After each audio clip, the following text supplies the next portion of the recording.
ng bayan, maasahan anumang panahon.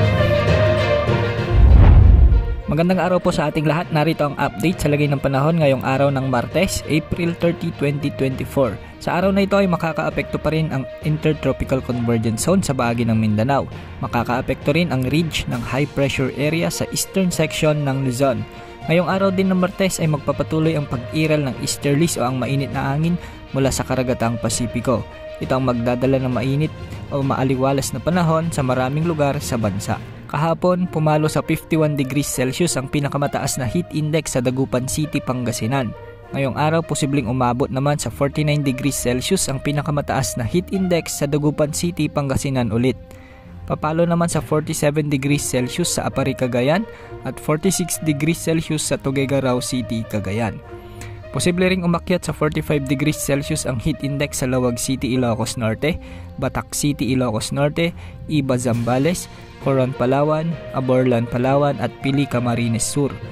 Maraming lugar pa ang makararanas ng 42 degrees Celsius hanggang 44 degrees Celsius na heat index ngayong araw o nasa danger level ayon sa kategorya ng Pag-asa.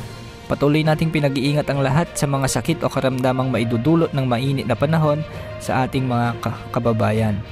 Para sa lagay ng panahon ngayong araw sa Luzon, asahan pa rin ang pag-iral ng maliwalas na panahon sa malaking bahagi ng rehiyon dahil sa epekto ng easterlies, ngunit posible pa rin ang mga biglaang pag-ulan pagsapit ng hapon at gabi dahil sa mga localized thunderstorms, particular sa mga lalawigan ng Ilocos Sur, La Union, Kalinga, Apayao, Cagayan, Isabela, Mountain Province, Nueva Vizcaya, Quirino, Benguet, Abra, ilang bahagi ng Pangasinan, Tarlac, Occidental Mindoro at ilang bahagi ng Bicol Region.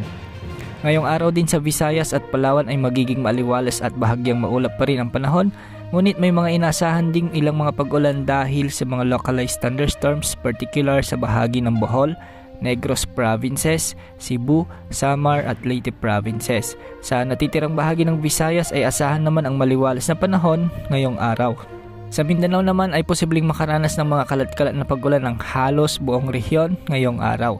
Posibleng makaranas ng mga pag-ulan ngayon lalo na ang Davao Region, Zamboanga Peninsula, Soc-Sargen, Tawi-Tawi, Sulu at Surigao Provinces. Sa ngayon ay banayad naman ang mga karagatan sa ating bansa at wala namang nakataas na gale warning sa mga karagatang sakop ng ating kapuluan, kaya malaya ang mga mangingisda at may sasakyang pandagat na pumalaot ngayong araw. Mababa rin ang tsansa na may mabuong low pressure area o bagyo sa susunod na 3 hanggang 5 araw. Yan ang update sa lagay ng ating panahon. Ito po ang weather update ng bayan, maasahan anumang panahon.